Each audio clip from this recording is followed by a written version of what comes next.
ஆவிகள் உலகம் இணையதள தொலைக்காட்சி நேயர்களுக்கு வணக்கம். நான் விக்கிரவாண்டி ரவிச்சந்திரன். இன்றைய நிகழ்ச்சி கேள்வி பதில் நிகழ்ச்சியாக மலர்கிறது. என் கேள்விக்கென்ன பதில்? என் கேள்விக்கென்ன பதில்? ஐயா வணக்கங்க. நான் திருவாரூர்லேருந்து பக்தவச்சலம் பேசுகிறேன். ஐயா, எம்ஜிஆர் கட்சி ஆரம்பித்தாங்க, ஆட்சி அமைச்சாங்க. அதுக்கப்புறம் ஜெயலலிதா அம்மா அந்த கட்சியை வழிநடத்துனாங்க. கலைத்துறையிலேருந்து அதுக்கப்புறம் நிறைய நடிகர்கள் கட்சி ஆரம்பித்தாங்க. யாருக்குமே எம்ஜிஆருக்கு அப்புறம் சொல்லிக்கிற மாதிரி எந்த வெற்றியும் கிடைக்கல. இப்போது நடிகர் விஜய் கட்சி ஆரம்பிச்சிருக்காரு. அடுத்தது விக்கிரவாண்டியில் மாநாடு நடத்துகிறதா அறிவிப்பு வந்திருக்கு. அதுக்கான வேலைகள் நடந்துகிட்ருக்கு. நடிகர் விஜய் அவர்கள் அரசியலில் சாதிப்பாங்களா? அவங்க மாநாடு நல்லபடியாக நடக்குமா? விஜயோட அரசியல் எதிர்காலம் அவர் நினச்ச மாதிரி அமையுமாங்க ஐயா? மக்களுக்கு நல்லாட்சி தருவாரா? உங்கள் பதிலை ஆவலோடு எதிர்பார்த்துட்ருக்குங்க ஐயா. நடிகர் விஜய் அரசியலுக்கு வருவாருன்னு முதலாக சோஷியல் மீடியா மூலமாக சொன்னது ஒரே நபர் நான் தான். சித்தர் ஆத்மா சொன்ன தகவலை தான் நம்மளுடைய ஆவிகள் உலகம் சேனல் மூலமாக அறிவித்தேன். இப்போவும் சித்தர் ஆத்மா இது குறித்து சொன்ன தகவல்களை சொல்ல போகிறேன். அதற்கு முன்பாக சில தகவல்கள். அதாவது வர அக்டோபர் 27 விக்கிரவாண்டிக்கு பக்கத்தில் 3 மைல் தொலைவில் இருக்கிற வி சாலை அப்படின்ற கிராமத்தில் முதல் மாநாடு நடத்த திட்டமிடுறாங்க. அது எப்படி இருக்கும், அவருடைய அரசியல் எதிர்காலம் எப்படி இருக்கும் அப்படின்னு கேள்வி கேட்டிருக்காரு திருவாரூர் பக்தவச்சலம். இரண்டுக்கும் ஒரே பதில் தான். அதாவது விஜய் எதிர்பார்க்குற அளவுக்கு பலன் கிடைக்காது அப்படின்றது தான் சித்தராத்மா சொன்னது. மாநாடும் எதிர்பார்க்குற அளவுக்கு ரசிகர் கூட்டம் தவிர ஒரு மற்றவங்க ஆதரவு பெரும்பாலும் இருக்காது. அதை தவிர அரசியலில் அவருடைய இலக்கை அடைவது கடினம் அப்படின்னு சொல்லியிருக்கார். விக்கிரவாண்டி ரவிச்சந்திரன் ஐயா அவர்களுக்கு வணக்கம். திருச்சியிலேருந்து நலத்தம்பி பேசுகிறேன். என்னுடைய கேள்வி என்னதுன்னு ஐயா, இப்போ ஒரு வீட்டில் வந்து குழந்தை பிறக்குது அப்படின்னா அந்த வீட்டில் பங்காளி இல்லை அவங்க வீட்டில் பங்காளி வீட்டிலலாம் வந்து கோயில்களுக்கு போகக்கூடாது அந்த புண்ணியதானம் பண்ணுற வரைக்கும் அப்படின்னு சொல்கிறாங்களே, இது உண்மையாக எப்படி? இந்த குழந்தை பிறந்தாலும் கோயில்களுக்கு போகலாமா? அதை கொஞ்சம் கேட்டு சொல்லுங்கய்யா சித்தர்கிட்ட. புண்ணிய ஜனனம் செய்த பிறகு கோயிலுக்கு போகலாங்க, ஒன்றும் தடை இல்லை. அதுக்கு அதிக காலம் நீங்கள் வெயிட் பண்ண வேண்டியது இல்லையே. இது சுப சீட்டு அப்படின்னு சொல்லுவாங்க. ஆனாலும் அதற்கு முன்பும் போகிறதுனால ஒன்றும் பாதகம் வந்துடாது. ஐயா வணக்கம். என்னோடய பேர் பிரகாஷ். இங்கே திருப்பூர்லேருந்து பேசுகிறேன். ஐயா, எனக்கு ஒரு சின்ன சந்தேகம். சமீபத்தில் ஒரு பிரபல பேச்சாளர் ஒருவர் பழனிமலை மீது இருப்பது முருகன் அல்ல போகர் சிலை அப்படின்னு ஒரு கருத்து சொல்லியிருக்காரு. இதே மாதிரி கருத்தை நான் சில பேர் சொல்லி கேட்டிருக்கேங்க ஐயா. இதில் இருக்க உண்மைத்தன்மை என்னன்னு மட்டும் கொஞ்சம் சித்தரையாட்ட கேட்டு தெளிவுபடுத்துங்க ஐயா. இது குறித்து சித்தர் ஆத்மா கிட்ட கேட்டேங்க. போகரால் உருவாக்கப்பட்ட நவபாஷான சிலை தான் அங்கே இருக்கிறது. அது முருகனுடைய சிலை தான் தண்டாயுதபாணியாக காட்சி அளிக்கிறது அப்படின்னு சொன்னார். அதில் ஒன்றும் மாற்று கருத்தெல்லாம் இல்லை. போகருடைய உருவம் அல்ல, அது முருகனுடைய உருவம் தான் அப்படின்னு சொன்னாருங்க. ஐயா வணக்கம். நாங்கள் கோயம்புத்தூர்லேருந்து பேசுகிறேங்க. என்னோடய கேள்வி என்னென்னா, இப்போ மனம் வெறுத்து தற்கொலை பண்ணி இறந்துடுறாங்க. அவங்களுடைய ஆத்மா வந்து எப்போவுமே அமைதி அடையாது, அலைஞ்சிட்டு தான் இருக்கும். அவங்களுக்கு விமோச்சனமோ வேறு பிறவியோ கிடையாது, எப்போவுமே அலைஞ்சிட்டு தான் இருக்கும் அப்படின்னு சொல்லி சொல்கிறாங்க. அது நிஜமா? அவங்களுக்கு வேறு பிறவி இருக்கா, இல்லை ஆத்மா சாந்தி அடைஞ்சிருமா? அந்த கேள்விக்கு கொஞ்சம் பதில் வேணுங்க ஐயா. அடுத்தது இன்னொரு கேள்வி என்னென்னா, இப்போ வந்து ஒரு இறந்ததுக்கப்புறம் பித்திருக்களுக்கு நம்ம தர்ப்பணம் கொடுக்குறோம், எல்லாம் பண்ணுறோம். இப்போ என்ன சொல்கிறாங்கன்னா, ஆத்மாவுக்கு அழிவில்லை. அந்த ஆத்மா வந்து நம்ம உடலை விட்டு பிரிஞ்சதுக்கப்புறம் அடுத்த பிறவியாவோ இல்லை சாமிகிட்டவோ போயிடும் அப்படின்னு சொல்கிறாங்க. ஆத்மா சாந்தி அடையுதுன்னா சாமிகிட்ட விமோச்சனம் அடைஞ்சு அவங்களுடைய நல்லது கெட்டது எப்படி இருக்கோ அதைப்படி கடவுள்கிட்ட போயிடுவாங்க, இல்லைன்னா அடுத்த பிறவி எடுப்பாங்க அப்படின்னு சொல்கிறாங்க. அப்படி இருக்கும்போது எதுக்காக இப்போ வந்து நம்ம தர்ப்பணம் கொடுக்குறோம் அப்படிங்கிற கேள்விக்கு எனக்கு விட வேணுங்கய்யா. தேங்க்யூங்க. தற்கொலை பண்ணிக்கிறதும் நடைமுறையில் வந்து ஆத்மா சாந்தி அடையாது அப்படின்ற ஒரு கருத்து பரவலாக இருக்குது. அதை வச்சு தான் நீங்கள் கேள்வி கேட்குறீங்க. ஆனால் உண்மை அப்படி இல்லைம்மா. தற்கொலை செய்து கொண்டு சாகணுன்றது அவங்களுடைய விதியில் ஒன்றாக இருந்தால் அது மாதிரி நடக்குது. கொலை செய்யப்பட்டு இறக்க வேண்டும் என்பதும் விதியாக இருக்கும்போது அது நிகழுது. இந்த அடிப்படையில் பார்த்திங்கன்னா, நல்ல முறையில் சாகும்போது, நோய்பட்டு சாகும்போது ஆத்மா சாந்தி அடையாது இருக்கிறது நான் பார்க்குறேன். அதே சமயம் தற்கொலை செய்து கொண்டு கொலை செய்யப்படுபவர்களுடைய ஆத்மாக்களும் சாந்தி அடைஞ்சி நல்ல நிலையில் இருக்கிறது பார்க்குறேன். ரெண்டுக்கும் பல வழிமுறைகள் இருக்குது. அதே மாதிரி கண்டத்தினால் சாகிறவங்க இருப்பாங்க. பரிகாரம் பண்ணால் பொழைச்சிக்குவாங்க, ஆனால் விவரம் தெரியாமல் கண்டத்தில் போய் மாட்டிக்குவாங்க. அந்த மாதிரி ஆத்மாக்கள் வந்து சாந்தி அடையாமல் போகிறதுக்கு வாய்ப்புகள் அதிகம் இருக்கிறது காண்கிறேன். ஆக தற்கொலை செய்து கொண்டவங்க எல்லாமே அலைவாங்கன்ற கருத்து தவறான கருத்து என்பதை புரிந்து கொள்ளுங்கள். அத்வைத கருத்து நீங்கள் சொல்கிறீங்க, அதாவது இறந்தவங்க வந்து உடனே கடவுள்கிட்ட போய் சேர்ந்துருவாங்க அப்படின்றது. அதுக்காக தானே இவ்வளோ முயற்சியெல்லாம் பண்ணாங்க நம்ம பெரியவங்க, முக்காலும் உணர்ந்தவங்க. மீண்டும் பிறவி எடுக்காமல் போகணுன்ட்டு தானே. அது நம்ம கையில் இல்லைங்க. ஆண்டவன்கிட்ட போய் கலக்கவும் முடியாது உடனடியாக. அது இரண்டரை கலக்கிறதுன்றது பேர். அது ஆண்டவனுடைய சொரூபமாக மாறிடுறோம் நம்மளும், கடவுள் சொரூபமாக. அது மாதிரிலாம் ஆகிறது இல்லைங்க. பிறவி எடுத்துருவாங்கன்னா அதுக்கு வந்து காலகட்டம் உடனே பிறக்கிறது இல்லை. சில காலம் வெயிட் பண்ணி தான் பிறக்கிறாங்க. சில ஆண்டுகளாகும், பல ஆண்டுகளாகும். அவங்கவுங்களுடைய கர்ம பலன், பாவ புண்ணியங்களை பொறுத்தது இது. அப்போ இடைப்பட்ட காலத்தில் எங்கே இருப்பாங்க? கடவுள்கிட்ட இருக்க மாட்டாங்கம்மா. ஆவிகள் உலகம்ன்ற ஒரு அமைப்பில் இருக்காங்க அவங்க. சில பேர் முன் அனுமதி வாங்கிக்கிட்டு வீட்டிலேயே தங்கியிருப்பாங்க, குடும்பத்தோடு இருப்பாங்க, கண்ணுக்கு தெரியாமல் பார்த்துக்கிட்டு இருப்பாங்க. அவங்க அதில் நல்ல நிலையில் புண்ணியலோக வாசிகளாக இருந்தாங்கன்னா நமக்கு தேவையான உதவிகளை பண்ணிக்கிட்டு உட்காந்துருப்பாங்க. நமக்கு வரக்கூடிய கெட்டதெல்லாம் தடுக்கிறதுக்கு முயற்சி பண்ணுவாங்க. அந்த அடிப்படையில் எதுவாக இருந்தாலும் கர்ம வினையின் அடிப்படையில் தான் நிகழும். திதி கொடுக்கறது அப்படின்றது ஆத்மாக்களுக்கு உணவு கொடுக்கறது மாதிரி. அது உணவு தான் கொடுக்குறோம் நம்ம. அது மானசீகமாக அமானுஷ்யமாக கொடுக்குறோம். அதாவது இறந்தவங்களுக்கும் பசி தாக உணர்வுகள் இருக்கும். அதெல்லாம் ஒரு மாயமாக இருக்கும், மாயையாக இருக்கும், சாப்பிடணும் போல் இருக்கும். அதுக்காக வந்து நம்ம சாப்பிடும்போது உணவின் சாராம்சத்தை எடுத்துக்கொள்வாங்க. அதனால தான் சொல்கிறது, சைவம் அசைவன்றதுலாம் மாற்றிக்காதீங்க டக்குன்னு அப்படின்னு சொல்லப்படுற காரணம்.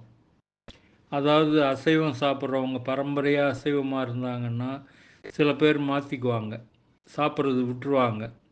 அப்போ வந்து நம்ம பொதுவாக முன்னோர்கள் ஏங்கிடுவாங்க. நம்ம சாப்பிடும்போது நம்மளுடைய முன்னோர்கள் வந்து நம்ம உடம்பு மூலமாக இருக்கிற வந்து சாப்பிட முயற்சி பண்ணி உணவின் சாராம்சத்தை எடுப்பாங்க. இறந்தாலும் அசைவ உணவு மேலே இருக்கிற நாட்டம் போகாது. அவங்க அதுக்காக வருவாங்க நம்ம வீட்டில் அசைவம் சமைக்கும்போது. அப்படி வரும்போது நம்ம விட்டுட்டு எல்லாமே சைவமாக சமைச்சிக்கிட்டு இருந்தோம்னா அவங்க ஏமாற்றம் அடைவாங்க. இந்த உணவின் சாராம்சத்தை எடுக்க தெரியாத ஆத்மாக்கள் பல பேர் இருப்பாங்க. அவங்களுக்கு தான் நம்ம திதி கொடுக்கறது உதவி பண்ணுது. அந்த அந்த உதவி வந்து உணவு கொடுக்குற ஒரு திருப்தி தான் அவங்களுக்கு உண்டாக்கும், வேறு பலன் கிடைக்காது. ஆனால் நான் சொல்கிற அன்னதானத்தை கொடுத்துக்கிட்டு வந்தீங்கன்னா, அந்த புண்ணியங்களை முன்னோர்களுக்கு அர்ப்பணித்து வந்தீங்கன்னா ஆண்டவன்கிட்ட வேண்டி, அது வந்து வேறு மாதிரி பலன் கொடுக்கும். அவங்களுடைய அங்கே ஆவி உலகத்துறையில் முன்னேறத்துக்கும் வழிவகுத்து கொடுக்கும். அதனால் திதி கொடுக்கறத விட அன்னதானம் கொடுக்கறது ரொம்ப ரொம்ப மேல். திரு ரவிச்சந்திரன் ஐயா அவர்களுக்கு வணக்கம். சித்தர் ஐயா அவர்களுக்கு வணக்கம். ஐயா, என் பேர் ஜீவா. நான் வந்து கும்பகோணம் பக்கத்தில் கதிராமங்கலம்ங்கிற ஊர் எனக்கு சொந்த ஊர். நான் வந்து காங்கோங்கிற நாட்டுக்கு வேலையில் வந்திருக்கேன். எனக்கு ஒரு சந்தேகம் ஐயா. பொதுவாக நம்ம வந்து பூமியில் பிறக்கிறவங்க பாவமும் புண்ணியமும் கலந்து தான் அதிகமாக பண்ணிட்டு இருக்கிறதுனால அவங்க இறந்த பிறகு வந்து பெரும்பாலும் நிறைய ஆத்மாக்கள் வந்து மத்திய லோகத்துக்கு தான் போகிறாங்க அப்படின்ன மாதிரி நீங்கள் பழைய காணொலியில் சொல்லியிருக்கீங்க, கேட்டிருக்கேன். அஹ், அப்படி இருக்கும்போது ஐயா, மத்திய லோகத்துக்கு போகும்போது அங்கே ஏற்கனவே நம்மளுடைய முன்னோர்கள் நிறைய பேர் இருப்பாங்க. நம்மளோட உறவினர்கள், சுற்றத்தார் அப்படின்னு நண்பர்கள்லாம் நிறைய பேர் இருப்பாங்க. அவங்களோடலாம் பேசி பழக முடியுமா? அவங்களோடலாம் நம்ம வந்து பழைய நடக்கும் செயல்களை பேசிகிட்டு இருக்க முடியுமா? அங்கே ஆவிகள் உலகத்தில் நம்மளுக்கு என்னென்ன பணிகள்லாம் இருக்கும் ஐயா?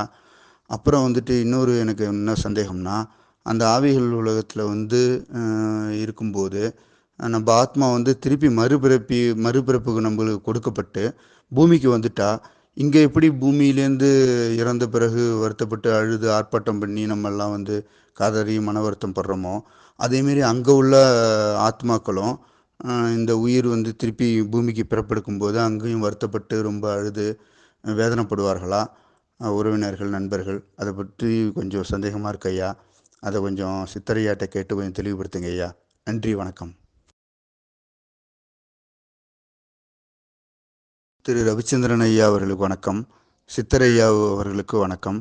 ஐயா, என் பேர் ஜீவா. நான் வந்து கும்பகோணம் பக்கத்தில் கதிராமங்கலம்ங்கிற ஊர் எனக்கு சொந்த ஊர். நான் வந்து காங்கோங்கிற நாட்டுக்கு வேலையில் வந்திருக்கேன். எனக்கு ஒரு சந்தேகம் ஐயா. பொதுவாக நம்ம வந்து பூமியில் பிறக்கிறவங்க பாவமும் புண்ணியமும் கலந்து தான் அதிகமாக பண்ணிட்டு இருக்கிறதுனால அவங்க இறந்த பிறகு வந்து பெரும்பாலும் நிறைய ஆத்மாக்கள் வந்து மத்திய லோகத்துக்கு தான் போகிறாங்க அப்படின்ன மாதிரி நீங்கள் பழைய காணொலியில் சொல்லியிருக்கீங்க, கேட்டிருக்கேன். அப்படி இருக்கும்போது ஐயா, மத்திய லோகத்துக்கு போகும்போது அங்கே ஏற்கனவே நம்மளுடைய முன்னோர்கள் நிறைய பேர் இருப்பாங்க. நம்மளோட உறவினர்கள், சுற்றத்தார் அப்படின்னு நண்பர்கள்லாம் நிறைய பேர் இருப்பாங்க. அவங்களோடலாம் பேசி பழக முடியுமா? அவங்களோடலாம் நம்ம வந்து பழைய நடக்கும் செயல்களை பேசிகிட்டு இருக்க முடியுமா? அங்கே ஆவிகள் உலகத்தில் நம்மளுக்கு என்னென்ன பணிகள்லாம் இருக்கும் ஐயா?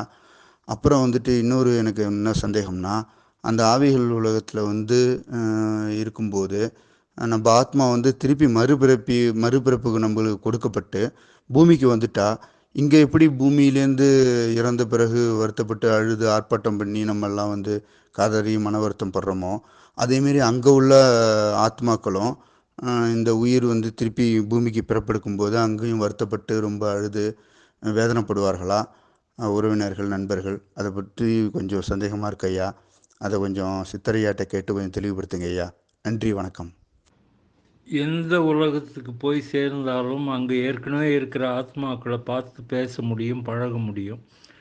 இங்கே எப்படி நண்பர்கள் சேர்றாங்களோ, அதாவது ஒரு ஊரில் இருந்துட்டு ட்ரான்ஸ்ஃபர் ஆகி இன்னொரு ஊருக்கு போகிறீங்க, உங்களுடைய குழந்தைகளுக்கு வந்து மனசு வருத்தமாக இருக்கும். ஏனென்றால் பழகின நண்பர்களை விட்டு பிரியுறோமே அப்படின்ற ஒரு வருத்தம். ஆனால் அங்கே போன பிறகு புதிய நண்பர்கள் கிடைக்கும்போது மனசு மாறிடும். அந்த மாதிரி தான் அங்கே, அதாவது புதிய இடத்துக்கு போகும்போது நமக்கு ஆரம்பத்தில் வருத்தமாக இருக்கும். அந்த ஆத்மாக்களுக்கு ஏற்கனவே இருக்கிற உறவினர்களை பார்த்து மனசு ஆறுதல் அடையும், சந்தோஷப்படும், அவங்க கூட பழக ஆரம்பிக்கும். ஏற்கனவே நல்ல நிலையில் இருக்கிற பித்திருக்கள் கூட போய் தங்க வேண்டியதாக இருக்கும், தங்குவாங்க. இதெல்லாம் நடைமுறை உண்மை. ஆனால் திரும்பி வரும்போது வருத்தம் இருக்குமான்னு கேட்குறீங்க. கண்டிப்பாக இருக்கும். நமக்கு அதாவது பிரிவு துயரம்ன்றது அங்கேயும் உண்டு. அதுக்காக அழுது ஆர்ப்பாட்டமெல்லாம் பண்ண மாட்டாங்க. மனசுக்குள்ளே வருத்தம் இருக்கும், பலமாக இருக்கும். அதில் ஒன்றும் சந்தேகமே இல்லை. ஒரு ஆத்மாவும் ஆவிகள் உலகத்தில் இருக்கக்கூடிய நம்மளுடைய முன்னோர்கள் கூட தங்கி இருந்து அதுக்கப்புறம்தான் வந்து மறுபிறப்புக்கு வரணுன்றது விதி. வணக்கம் விக்ரமாண்டி சார், நான் சசி பேசுகிறேன் யூஎஸ்ல இருந்து. எனக்கு ஒரே ஒரு கேள்வி தான் இருக்குது. தயவு செஞ்சு உங்கள் சித்தர்கிட்ட கேட்டு சொல்லுங்கள். ரஜினி படத்துலலாம் வந்து சொல்லுவான் தெரியுமா, இந்த மாதிரி நல்லவங்களுக்கெலாம் வந்து கடவுள் வந்து கஷ்டம் கொடுப்பாரு, சோதனை பண்ணுவார், ஆனால் கடைசி நேரத்தில் வந்து காப்பாற்றிடுவார். ஆனால் கெட்டவங்களுக்கு வந்து நல்லா ஜாலியாக இருக்கும் வாழ்க்கை, ஆனால் கடைசியில் கடவுள் வந்து கை விட்டுருவார் அப்படின்னு சொல்லுவான்ல ரஜினி படத்துலலாம். அது நம்ம பார்த்துன்னு தான் இருக்கோம் வாழ்க்கையில். நல்லவங்கலாம் ரொம்ப கஷ்டப்படுறாங்க. அது கடவுள் சோதனைன்ற பேரில் பண்ணுறாரா என்னன்னா வச்சுக்கலாம். ஆனால் கடைசியில் வந்து காப்பாற்றிடுவார் அப்படின்னு ரஜினி படத்தில் சொல்கிற மாதிரி கடவுள் காப்பாற்றுறாருன்னே வைங்க. அதே மாதிரி பார்த்தீங்கன்னா கெட்டவங்கலாம் வந்து நல்லா தான் வாழ்ந்துன்னு இருக்காங்க. வாழ்க்கை ஃபுல்லாக நல்லா ஜாலியாக வாழுறாங்க. கடைசி காலத்தில் அவங்க ஏதோ கஷ்டப்படுவாங்களா என்னவோ. இப்போ ஜெயலலிதா பார்த்தாலும் அப்படி தான் இருக்குது. அது மாதிரி நிறைய பார்க்குறோம் நம்ம. கஷ்டப்பட்டு உடம்பு சரியில்லாமல் அப்படி இப்படின்ட்டுலாம். ஆனால் நீங்கள் மொத்தத்தில் பார்த்தீங்கன்னா நல்லவங்களா இருந்து என்ன பிரயோஜனம்? கடவுள் கடைசி அதாவது யார் நல்ல வாழ்க்கைய வாழ்ந்தாங்க அப்படின்னு நீங்க பார்த்தீங்கன்னா, ப்ளஸ், மைனஸ் எல்லாத்தையும் கூட்டி கழிச்சு பார்த்தோம்னா, கெட்டவங்க தான் நல்லா வாழுறாங்க. அவங்க வந்து வாழுற காலம் ஃபுல்லா நல்லா வாழ்ந்துட்டு, ஏதோ கடைசி காலத்துல கொஞ்சமா கஷ்டப்பட்டுட்டு சாவுறாங்க. இப்படி பார்த்தா, அந்த கடவுளுடைய இந்த சிஸ்டம் இருக்குல்ல, மகா கேவலமா இருக்கு சார். நல்லவங்கலாம் வந்து வாழ்க்கை ஃபுல்லா கஷ்டப்படணும். அப்புறம் கடைசியில தான் வந்து கொஞ்சம் நல்லா இருப்பாங்கன்னா, இது எந்த விதத்துல நியாயம்? ஆ? கெட்டவங்கலாம் வந்து வாழ்க்கை ஃபுல்லா நல்லா அனுபவிச்சுட்டு, ஜாலியா இருந்துட்டு, கடைசி நேரத்துல ஏதோ கொஞ்சமா கஷ்டப்படுறாங்க அப்படின்னா, இது எப்படி சார் நியாயமா இருக்கும்? ரொம்ப கேவலமா இருக்கு இந்த கடவுளுடைய சிஸ்டம் இந்த மாதிரி இருக்கிறது. இது எப்படி வந்து நியாயம், தர்மம்னு நம்ம வந்து சொல்லலாம்? சொல்லுங்க. தப்பு பண்ணா உடனே தண்டனை கிடைக்கணும். அதுவும் இது பண்றதில்ல. சும்மா பேருக்கு கர்மா, வர்மான்ட்டு எதையாவது சொல்லி கடவுள் அடுத்த ஜென்மம், இல்லை அதுக்கப்புறம் எப்போ ஜென்மமோ அப்படி இப்படின்னு ஒரு பக்கம். இன்னொரு பக்கம் பார்த்தீங்கன்னா நல்லவங்கெல்லாம் வாழ்க்கை ஃபுல்லாக கஷ்டப்படுறாங்க. வாழ வேண்டிய காலம் எல்லாம் போயிடுதுல்ல கஷ்டத்துலேயே. சோதனைன்னு நீ சொல்லிக்கோ. ஆனால் என்ன பிரயோஜனம்? உன்னை வேண்டுறதுல பிரயோஜனம் இருக்கணும்ல. கடைசி நேரத்தில் நீ தவுளுண்டு வந்து காப்பாற்றி கடைசி காலத்தில் உடம்புல தெம்பே இல்லாமல் எல்லாம் ஆடி அடங்குற டைமில் வந்து நீ காப்பாற்றி என்ன பிரயோஜனம்? இது எந்த விதத்தில் நியாயம், தர்மம்? அதுக்கு எனக்கு தயவு செஞ்சு பதில் கேட்டு சொல்லுங்கள் சித்தர்கிட்ட. ரொம்ப நன்றி. இதுக்கான விளக்கங்கள் நான் ஏற்கனவே பலமுறை சொல்லியிருக்கேன் பழைய எபிசோடுகளில். அதாவது நம்மளுடைய இந்த வாழ்க்கை எதற்காக கொடுக்கப்படுகிறது? முற்பிறவியில் செய்த பாவ புண்ணியங்களை அனுபவித்து கழிப்பதற்காகத்தான் இந்த உடலும் இந்த பிறவியும் கொடுக்கப்படுகிறது. இது அடிப்படை உண்மை. இந்த வாழ்க்கையில் நம்ம வந்து முற்பிறவியில் செய்த நல்லவைகளாக இருந்தால் நல்ல பலன்கள் கிடைக்குது. அதாவது நீங்கள் சொல்கிறவங்க கெட்டவங்களாக இருந்தாலும் நல்லபடியாக வாழறதுக்கு அடிப்படை காரணம் இது. கர்மா வர்மான்னு சொல்லாதீங்க, நல்லா சிந்தனை பண்ணி பாருங்கள். அதே மாதிரி நீங்கள் கஷ்டப்படுறதுக்கான காரணம் முற்பிறவியில் நீங்கள் மற்றவங்கள கஷ்டப்படுத்திக்கிட்டு வந்ததுனால விளைவு தான், அந்த கர்மா தான் காரணம். இந்த பிறவியில் கடவுள் வந்து கடைசி நேரத்தில் உதவி பண்ணுறதெல்லாம் கிடையாது. உங்கள் கர்மா பலமாக இருந்ததுன்னா கஷ்டங்கள் கடைசி வரலும் தொடரும். அதில் வந்து கடவுள் வந்து இரக்கமில்லாதவர்னு தான் சொல்லணும். ஆனால் நடுநிலைமைவாதி, யாருக்கு என்ன கொடுக்கணுன்றதில் தயவு தாட்சியமின்றி கொடுப்பார். அதில் ஒன்றும் சந்தேகமே இல்லை. அதே சமயம் கடவுளை வணங்குறது வேஸ்ட்டா அப்படின்னு ஒரு கேள்வி வருது. வேஸ்ட்டு கிடையாதுங்க. கடவுள் வணங்க வணங்க கோயிலுக்கு செல்ல செல்ல நம்மளுடைய கர்மாவுடைய பாரம் குறையும், பளு குறையும், அதனுடைய வெயிட் குறையும். அப்போ வந்து கஷ்டத்தில் வந்து சிறிது மாற்றங்கள் வரும். ஆனால் முழுவதும் நீங்காது. ஒருத்தனுக்கு கை கால் உடையணும், விழுந்து அடிபடணும் அப்படின்னு இருந்ததுன்னா உங்களுடைய பக்தியினால் அடிபடுறது இருக்கும், கை கால் உடையிறது வேணால் தடுக்கப்படலாம். ஆனால் விழத்தான் செய்வீங்க, அடிபடத்தான் செய்யும். அதில் ஒன்றும் மாற்றம் வராது. இந்த அடிப்படையை வச்சுக்கிட்டு தான் நான் வந்து பல முறை சொல்லியிருக்கேன், சொல்லொழுக்கம் செயல் ஒழுக்கத்தோடு வாழுங்க அப்படின்னு. வாழ்ந்த காலத்தில் நீங்கள் எப்படி வாழ்ந்தீங்கன்றது பரவாயில்ல, இப்போ இருக்கிற வாழுங்காலத்தில். ஆனால் இதற்கு பிறகு இருக்கக்கூடிய கடந்த காலத்தை போல இல்லாமல் உங்கள் வாழ்க்கையை செம்மைப்படுத்தி கொள்ளுங்கள். அதுக்கப்புறம்தான் மாற்றங்கள் வரும். கர்மாவை குறைச்சிக்கோங்க அப்படின்னு பல முறை சொல்லியிருக்கேன். அந்த பதில் உங்களுக்கும் பொருந்தும். நீங்களாக முடிவு பண்ணிட்டீங்க நல்லவங்க கெட்டவங்கன்னு. உங்கள் கண் எதிர்க்க அவங்க வாழறாங்கன்னா அவங்க வாங்கிட்டு வந்த வரம் அது. அதை புரிஞ்சுக்கோங்க தெளிவாக. அடிப்படை உண்மையை நல்லா சிந்தனை பண்ணி புரிஞ்சுக்கோங்க. நீங்கள் அமெரிக்காவிலிருந்து இந்த கேள்வி அனுப்பியிருக்கீங்க. அமெரிக்காவுக்கு போகவே முடியாது கனவு காண்றவங்க எவ்வளோ பேர் இருக்காங்க. எவ்வளோ முயற்சி பண்ணாலும் ஏதாவது ஒரு தடங்கள் வந்துக்கிட்டே இருக்க. ஏன்னு சிந்தனை பண்ணி பாருங்கள். வணக்கம் சார். என் பேரு மனோன்மணி. மதுரையிலேருந்து நான் பேசுறேன். உங்களுக்கும் சித்தரையாவுக்கும் வணக்கம், நன்றிகள். சார் எனக்கு ஒரு கொஸ்டின். இப்போ நம்ம சாமி தெய்வீக ஸ்லோகங்கள் நம்ம சொல்றோம். முருகருக்கு வந்து கந்த சஷ்டி கவசம், இல்ல நம்மளுடைய இஷ்ட தெய்வங்களுக்கு நம்மளுடைய ஸ்லோகங்கள் சொல்றோம்ல, இந்த மந்திரங்கள் சொல்றோம். இது நம்ம பூஜை அறை, கோயில்ல மட்டும் தான் சொல்லணுமா? இல்ல இப்ப நம்ம ட்ராவல் பண்றோம், இல்ல நம்ம வேலை பார்க்குற இடம் இருக்கு. அங்க எல்லாம் நேரம் கிடைக்குது அப்படின்றப்போ, அந்த மாதிரி இடங்கள்லயும் நம்ம சொல்லலாமா? அப்படி சொன்னோம்னா நம்மளுக்கு கரெக்ட்டான பலன் இருக்குமா? ஏன்னா, ஒவ்வொரு இடங்களிலும் அந்த இடத்துக்கு ஏத்த மாரி ஆற்றல் மாறும்ல. இப்போ கோயிலுன்னா பாசிட்டிவிட்டி நெறையா இருக்கும். இதே மாதிரி எல்லா இடங்கள்லயும் பாசிட்டிவிட்டி இருக்கும்னு சொல்ல முடியாதுல்ல. ஸோ, அப்ப நம்ம ட்ராவல் பண்றப்போ, இல்ல நம்ம வேலை செய்ற இடங்கள்லயும் ஸ்லோகங்கள் சொன்னா நம்மளுக்கு பலன் கிடைக்குமா? அது நல்லதா? சொல்லுங்க சார். Thank you. பலன் கிடைக்குமா பலன் கிடைக்குமான்னு கேட்குறீங்களே, என்ன பலன் எதிர்பார்த்து ஸ்லோகம் சொல்கிறீங்க? ஆக வியாபார நோக்கம்தான் இருக்குது உங்ககிட்ட. ஆத்மார்த்தமாக எந்த விதமான எதிர்பார்ப்பும் இல்லாமல் ஆண்டவனை வணங்க பழகிக்கோங்க. அதுதான் முதல் கருத்து, முக்கியமான கருத்து. வீட்டில் ஸ்லோகம் சொல்கிறதுல தவறு இல்லை, அது வழக்கம். ஸ்லோகம் சொல்ல முடியாதவங்க கந்தர் சஷ்டி கவசம் மாதிரி இருக்க கேசட்டோ சிடியோ போடுவாங்க, ஒலிச்சிக்கிட்டே இருக்கும்.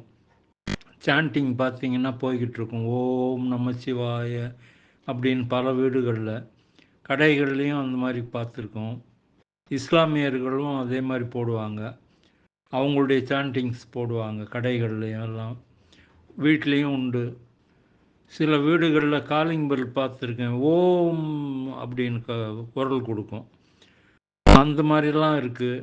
ஆக எல்லா விதத்துலேயும் சாண்டிங் பண்ணுறது நல்லது. அதே சமயம் வெளியில் இருக்கிற இடங்கள்லையும் ஸ்லோகம் சொல்லலாமா அப்படின்னு கேட்குறீங்க நீங்கள்.